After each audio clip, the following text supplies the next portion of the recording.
Good evening, good evening, good evening. This is the day the Lord has made, and we will rejoice and be glad in it. Another day's journey. So glad about it and so grateful that you're joining me for another Real Talk with Pastor Waller. Well, we're getting ready to start. We're going into February. Obviously, this is African American History Month, and it is also the beginning of our political conversations. This month, we are going to hear from all of the persons that have answered back and agreed to come on my show that are running for the office. But we are also, this is the month where we celebrate our history. And if there's ever a time that we needed to celebrate our history, it's this month. Let me remind you of the thing that I'm excited about at the end of the month on Friday, February 27 into Saturday, February 28th, we are having a record-breaking experience where we're going to teach 5,000 years of African and African-American history over a 30-hour period. It is going to break a Guinness World Book of Record for straight teaching in a church and in a context. We're going to start at 8 in the morning. And then every hour on the hour, we will have lectures that'll cover 5,000 years from 8 o'clock on that Friday morning until we get to baptism, which is on February 28th. I am very excited about that. And I'm also excited that this month you're going to hear from the would-be office holders, the candidates for the 3rd Congressional District to be our congressmen, to follow in the footsteps of Shaka Fatah and Dwight Evans. And so I want to thank you for joining me for that. And to start the conversation, we have a political strategist that everybody knows has been behind several different campaigns. This is Brother Bill Miller. We all knew his father. We honored his father, and we honor the work that Bill does now. He is not here representing anyone. He is here to help us have a level set conversation. We want to talk about what is the 3rd District, what's going on, what's at stake, what does a congressman do, just so that you can get a handful of knowledge so that you can hear the congressional the candidates coming after this. So, Bill, thank you for being here, and thank you for being a part of this conversation. Absolutely. Thanks for having me, Pastor Waller. Absolutely. So I just said, you're a political strategist. Mm-hmm. Kind of tell us what it is what do you do? A lot of times when there's campaigns that begin, folks kind of come to me pretty early on and they give me their vision of how they want to win a campaign. Okay. And I'm very helpful in setting up the campaign. So A lot of times I will interview other professional service folks and, sometimes bring in the campaign managers, the fundraisers and things like that and kind of shape the campaign. It's important to make sure that the professional service folks around the candidate reflect the vision and the thoughts and what's really driving this candidate. So the candidate is just a part of the process. It's some people behind the scenes that really make the candidate really work. So you need to make sure you have the right fundraisers, the right folks around them, the right political directors. And most of the times in campaigns, I serve the role as, chief strategist advisor, as well as political director and field advisor. So you kind of a New Jack, George Stephanopoulos, Ron Brown, or James Carville for the new generation. Absolutely. Okay, Yep. all right. Yep. So thank you for that, and we know your work, but you're here, and you are involved. I want to name this. You are involved with a candidate, but you're not here to talk about that candidate. Not at all. We're here to level set and talk about what is this race. So can you kind of help us understand what's at stake and how many people are we talking about in a congressional district? What is this district? And what's the playing field for this particular race? Yep. So in this district, the 3rd Congressional District is basically made up of 80% Democrats. Okay. This district has about 458,000 registered Democrats, with about 71,000 registered independents, with 38,000 Republicans. Okay. So it's clearly a Democratic district. Gotcha. In a district like this, in an off year, and I don't like to say off year, but this is the midterms. Yeah. So people talk about the midterms because when the president comes in, 2 years after that president is elected is the big midterm election. So normally, the midterms gives you a sense of how the nation feels about the president. So like normally if you have a very popular president, then his party normally does really well in the midterms. When you have a president that is sometimes controversial, or like the president we have now that sometimes a lot of people feel negatively about, then a lot of times that's the backlash, right? You're kind of started seeing some of the backlash in last year's general election. Last year's general election nationally, you saw red states actually flip blue. And you started to see places like Pennsylvania that normally doesn't have a really high turnout. 40% of the voters came out in general election and had an overwhelming, resounding win for the Supreme Court. So like that's starting to give you the tone of kind of what's happening here. So Democrats are pretty excited moving into this, midterm election where they view that, it's a really good chance that they could take back the House, take back the congressional House. And there's some thoughts of how they can kind of take back the Senate. With Congress has lots of powers in D.C., but without the Senate being on the same page, there's not really much they can do to check the actions of the president. And we kind of have seen that happen now, that he kind of goes around and does things kind of unchecked, where he, kind of sets his own rules. Congress is supposed to be the backstop of democracy, where they set laws, they bring resources into the area. So, when you look at infrastructure, you look at SEPTA, you look at roads, you look at, funding for school districts. A lot of times, Congress brings millions and millions of dollars into the area, and it really helps. So in Philadelphia, where you have, two Democratic Congress people that represent all of Philadelphia. Well, actually, it's three, but they're all Democrats that represent all of Philadelphia. That, pretty much the largest of all their resources. There's not a big fight for resources here in Philadelphia. So the next congressperson that goes there obviously would look to be on the Ways and Means Committee, which is the committee that deals with all the stuff. Like Ways and Means brings the largest amount of resources here. And that pretty much sets the tone of the amount of money that Philadelphia gets from Congress. Okay. So for those that know something has to happen, they've never really voted before, how do we determine how many congressmen are in an area? We've heard a lot about Texas and the gerrymandering.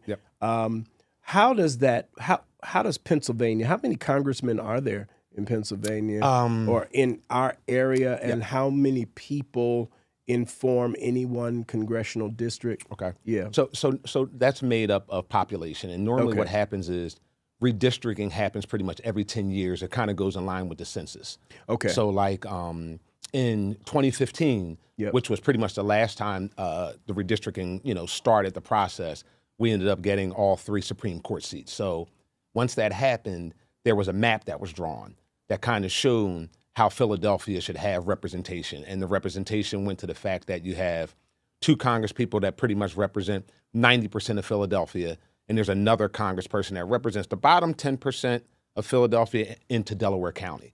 So, currently you have Brendan Boyle, who represents a lot of the Northeast and the east side of Philadelphia. And then you have Congressman Evans, who represents, Northwest, West Philadelphia, North Philly, all the way down to Southwest. And then you have Mary Gay Scanlon, who represents the bottom part of the Southwest Philadelphia into Delaware County. And it's made up of, numbers. I think Philadelphia's population now is over 3 million people. So with that number, that kind of determines how many congresspeople we have. So it's set up to say that we basically have 3 congresspeople representing us. Each congressperson represents, a little bit over 1.3 million people. And then that's kind of how it's broken down. And then Mary Gay Scanlon has the different amounts. Okay. Yeah. And so, and a congressman is going to, if the congressman is, or congressperson is doing a lot of work in D.C., yes, where do you access that person here? Meaning, where's the congressman's office? So normally in the district they have a few offices. Oh, okay. So I think I know Representative Evans has one off of Ogons Avenue in the Northwest. Probably most of them normally get offices where their base is. Okay. So they think about, this is where I get elected.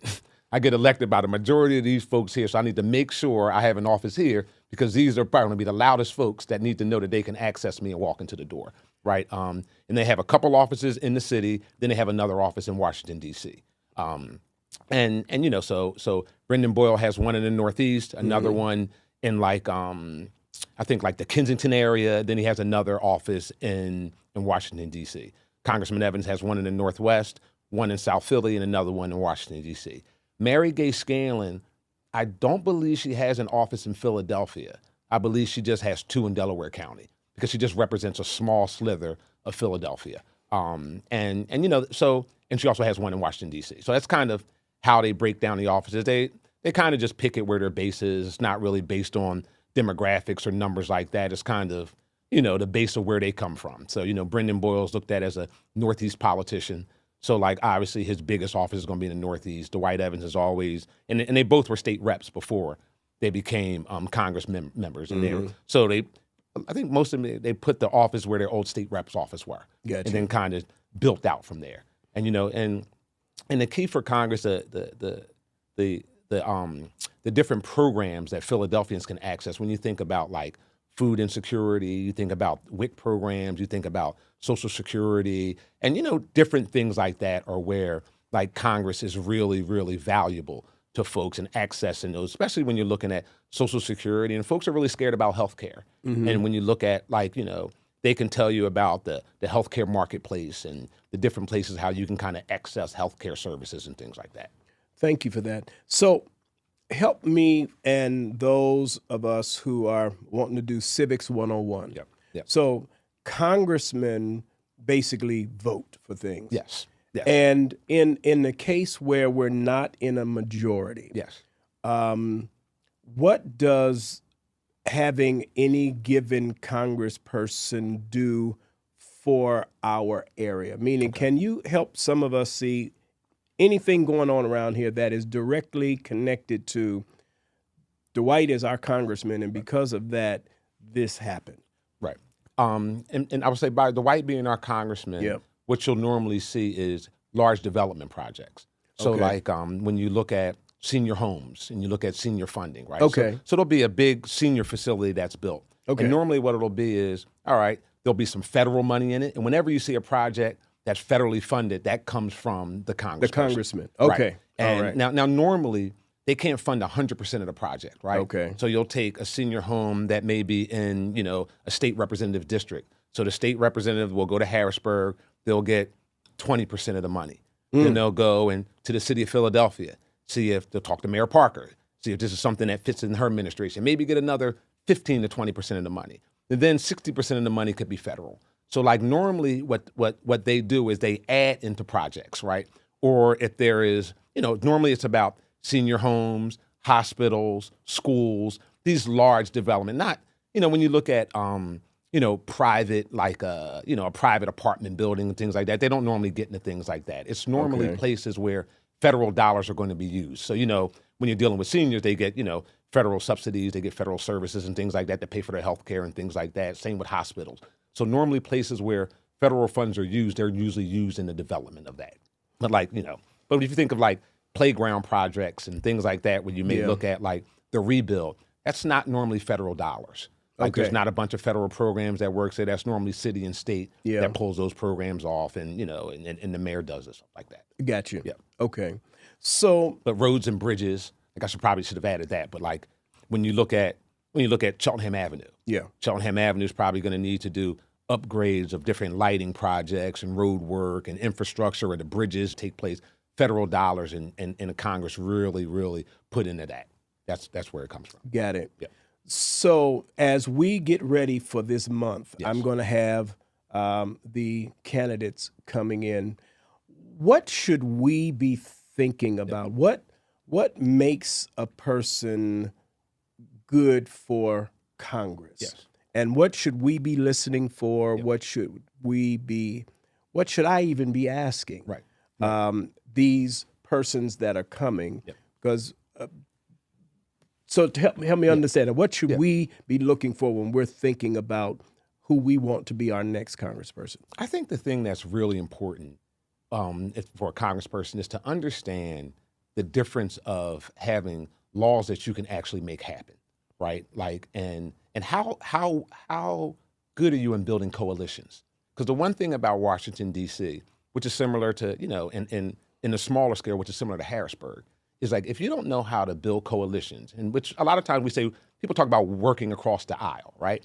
And especially if Congress, if we're in the majority and Democrats are in the majority, you don't have to work across the aisle as much, right? Because like, long as you get all of your chamber to agree with it, you can normally get stuff done and passed and out. But especially times when you're in the minority, if you don't know how to get Republican support and be able to work across the aisle, and what that is, you have to find like interest.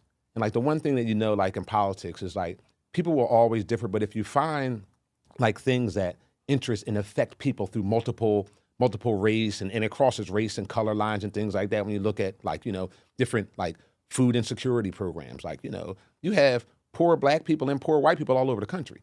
So like sometimes you have to find what is a like issue that we can agree on and like get the politics out of it, right? And like when you can find issues like that, so I think you have to look for a pragmatic politician, like somebody that understands like it's about the needs of the people, and they have to be approachable, because like when you look at like people not participating in government and people not voting because people don't feel like they're a part of it, they don't feel that their opinion matters, they don't feel like they're a part of changing. So I think that when I think about early politics, it was the town hall meetings, it was the times that politicians actually asked for input of like the average citizen. So like when people are coming in, I think questions to ask, well, how often do you expect to, sit and talk to the people? I understand you have an important job, but how often do you plan to actually allow input from folks? And like having real, not virtual, but real in-person town hall meetings where folks can come and complain, because I think the number one job of any politician is to listen. I think enacting laws and stuff is very important, but you have to listen and understand the pulse of the community because it changes. Right. So I think that, when COVID happened, you kind of watch priorities shift. You watch a lot of the politicians say, oh man, the number one problem is food insecurity and safety, right? So you started seeing, food banks show up, you started seeing things. And I think that was a direct result of like politicians listening to the people. Gotcha. So, I think that's very important. And, just being able to work with folks and take criticism. Because I think that, when we talk about judges or you talk about politicians, you can't have that quote unquote God complex that now I'm elected, I'm too important to be approached. Like I think you could, I learned that from you and everyone else. You could learn from everybody. It's about listening. It's about, humbling yourself and making sure that, you work for the people. And like, the people should speak up. And, and I look at when Dwight Evans ran 2 years ago in 24, because they run every 2 years. That's right. In 24, there was a 19% turnout in the primary, which is abysmal.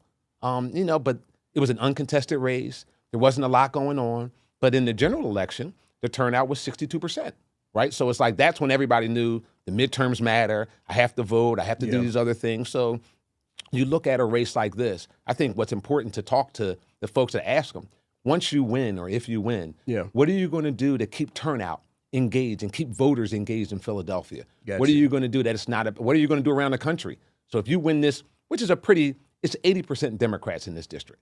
So it's a pretty much 98% chance that you're going to be elected in the general. Exactly. In the general. It's a safe seat. It's a safe seat. So what are you going to do around the rest of the country to take your power from Philadelphia to help other people that are on the fringe that could use a little infusion of some energy or a little infusion of some capital? What are you going to do to ensure that whatever we need in Philadelphia, we have a majority in Washington, D.C.? Thank you for that. So, and I want to ask, this is really for me to understand. We have right now we have a mayor. Yes. She's a Democrat, member of this church, from my perspective, doing a great job. We've got a governor. We have a congressman who is very favorable for us. When we get all of them in the room, who's in charge? And how does this work in terms of us coordinating? Like who? I understand that there is a a chairman of the Democratic Party, right? But then there's sort of a chairman of the state, but then there's a chairman of the party. Like, who can say, hey, everybody come and let's get in the same room and let's talk about something? How does that work? Well, I would say when you look at the grand scheme of things, the 1,000-pound gorilla is normally the governor. Okay. Because like he has his tentacles everywhere. Got you. So, that's always the 1,000-pound gorilla. So the governor is sort of de facto, and I don't even know if I'm not using that word right, the head of the party in any given context. And even when you look at the state party, the state party right now is kind of shaped in the governor's image, right? So Got like, you. The governor, has his person that's running the state party now, and his Eugene T. Pasquale, but that was the governor's handpicked person. So like normally in a state, the state party is normally works at the behest of the governor. Because the governor is normally responsible for funding it. And that's who has the biggest war chest. Like our governor, I think I forget how many million, but I can't count that high. But like he has a ton of money. So when it was time, he could put $1 million into the state party. He can do things like that. So like, when it relates to the city of Philadelphia, the mayor obviously doesn't have a district. The mayor goes all over. Right. The Congress people pretty much have to work together to have a citywide approach. So like, when you look at things like that, it kind of goes, the governor, then it goes the mayor, and then it goes Congress. Right. Like if you kind of had to look at the hierarchy of things. Now Mayor Parker has an interesting way. Like one of the things that she's done that other mayors have not done is she has a thing that she calls the Intergovernmental Roundtable. Okay. So because she understands that all facets of government need to work together to move Philadelphia forward. I think she also learned that by her time at the State House. That's right. So what she does is, like, I think it was a meeting yesterday, but she brings like not just leaders, but members of like the House, of the state, so she has the Congress there, representatives of the governor, representatives of all the, state house and districts and like that, come to meet with her and talk about issues. And like she gives her number one initiatives, whether it's housing or whatever it is. And sometimes, like she had an initiative yesterday talking about building some modular houses in the sinking homes of Lowing, that area. So she wants to bring that. But in doing that, she made sure she brought different state reps on stage, right? She brought Rep. Parker to speak because it was her district. And she brought Senator Hughes there because he's chair of appropriations. So like, when you have a project, the earlier you bring everybody in when you want money from them is the better time you get a buy-in. And that's kind of what she does in times like that. So, I think that the mayor in the city of Philadelphia is the heavyweight that can kind of bring all facets together to work. Got you. Okay. And so what we haven't talked about, and I guess because we used to have Senator Casey, which we don't have anymore. So in this context, we have to be thinking also about when the senator, I guess that is out of Braddock. Fetterman. So his seat will be coming up in a while. Yes. And we have to think about his seat's up in 2028. 2028. Okay, and that's when we're going for the next president. So we'll be going to president and the senator at that time. Same time. Got you. So like that, and that will be a very, very interesting race. This is also the governor's race also. So this is the midterms and the governor's running. Josh Shapiro looks to be running unopposed in the primary. He'll have a Republican challenger in the general who is a sitting state treasurer, a woman. Her name is Stacey Garrity. So she's a Republican. He'll be faced her. And the talk throughout is that, Josh Shapiro has his eyes set on presidency. So in 2028, he most likely will be looking to run for president. And we're going to need a pretty strong candidate to run for the Senate seat. I don't see Philadelphia backing or supporting John Fetterman, who pretty much since he's been in Washington has not stayed true to blue Democratic values. Right. He sides with that guy that occupies the White House many times. And he doesn't kind of go back to his base. Right. So like I think like this is when voters have the power. Like, we elected you to do something. And when you didn't, we have to now use the power to extract some change. And like, I think, I don't even know if he runs as a Democrat. I see a world where he may run as an independent and still trying to play slick and get some Republican votes and things like that. So, but I do see that there will most likely be a Democratic challenger against him in the primary. I'm not kind of sure where Governor Shapiro will land on that. Yeah. Because, he's got to play both sides if he's really running for president, because he's going to want to attract Republican votes when the time is right as well. Gotcha. But I think that, I definitely believe that there's a lot of names that are floating around for that hit. You've heard name of Speaker Joanna McClinton. Mm-hmm. You've heard her name kind of float around there. You've heard Brendan Boyle's name float around there. You've heard, some others. So I think it'll be a very, very interesting race in 2028. But I think John Fetterman is going to be in for a fight. How are we doing in Philadelphia as it relates to voter registration over and against voter participation, I guess? Where would you say persons of influence like myself need to be focused on? I don't think I have to tell people who to vote for. Right. I create context for people to make their own decisions. But how are we doing in voter registration? Yep. How are we doing in turnout? And where do we need to really put some pressure? When I look at Philadelphia and even here, we don't really have a registration problem. Okay. I mean, there's always, 18-year-olds that are turning that can register, but we have a participation problem. Okay. And like sometimes that's voter apathy. Yep. Sometimes it's about making sure that we have a government that people really believes works for them. Yep. And what we've seen in the past is you see that, and a different tactic that we've seen is when we invest in vote by mail, participation goes up, right? Mm-hmm. And a lot of times people say, well, Billy, why doesn't Philadelphia, do vote by mail? I said, well, one thing is vote by mail means it comes to your house. You have the chance to read it.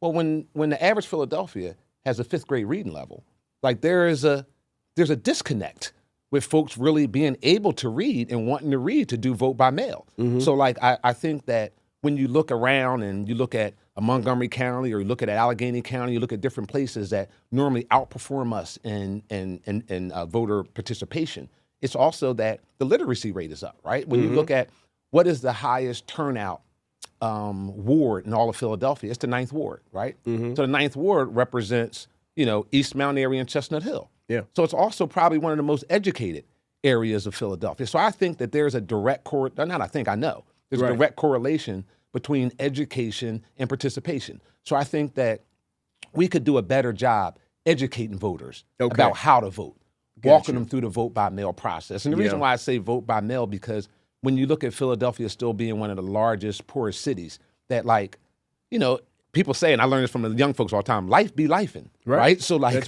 a lot of times that Tuesday comes and your mother gets sick, you're going to vote or you're going to take her to the doctor, you're going to take her to the doctor. Your child's doing so. When you do vote by mail, it allows you to vote at your own pace. It allows you to take your time and also allows you to get some help. Hey, there's nothing like asking a senior or asking somebody in your family member who might know you struggle reading and understanding. Hey, what do you guys think I should do in this race? Mm-hmm. What do you think? So I think that the more that we educate folks about voting by mail and getting your neighbors or helping your friends or making sure your children have the tools to vote, I think we'll do better off. Young folks are great with these phones, right? Yep. And they can register to vote by mail with the phones, right? So like when we go places, you put a QR code up, tell the young folks, hey, scan the QR code, make sure you're registered to vote by mail, right? That's right. And I say that because the more that we tell folks that it's okay to ask for help. Yeah. And then for us, we have to be willing to teach and have some patience. But I think the more that we participate in that realm, we do better. We had a 39% turnout or 35% turnout last general election. Yeah. But there was also a lot of information coming out to folks about voting by mail. Gotcha. So like when you invest in it, there is a return. So you're saying that there's a UR code that someone could. So for instance, I could take a Sunday morning, throw the code up on the screen and say to everybody in here, you can get registered right now to vote by mail or so forth. Yep. And are you able to facilitate that getting into my hand? Yes, not a problem. Right, all right. Yep. I'll make sure you get it when this is over. All right. So you all heard that, and if it doesn't happen in church, it's because Bill Miller did not get it to Pastor Waller. But when you see it go up on a Sunday morning and I say, everybody get registered, it's because Billy Miller made it happen. Thank you, Pastor. Listen, man, I want to thank you for being here to set the stage for what's going to happen over the next 4 to 5 weeks. We're going to have the ones who said yes to me by a certain date. So please understand, we sent out to everyone. We got the ones back that we got. We needed to know by when, and then we shut the door. And that's what's going to happen over the next 4 to 5 weeks. I'm looking forward to you tuning in so that you can know what is going on. You can make a decision and you can turn out. Thank you so much. And we're looking forward to seeing you and looking forward to seeing you do what you do, because we know you are a kingmaker. And so we're going to keep you in our prayers as well. Let's get ready to go to God in prayer. I will see you all in worship and look forward to seeing you also when we have our 30 hours of teaching Black history, February 27 into 28. God, I love you. I bless you and I thank you. I thank you for being God all by yourself. I thank you for our democracy. Lord, we know that we are fighting to keep it, and we know that there are some challenges to it, but we also know that your hand rests on us. And so we ask, Lord, that you help us to do our part so that in our lives you would get glory and it would be for the good.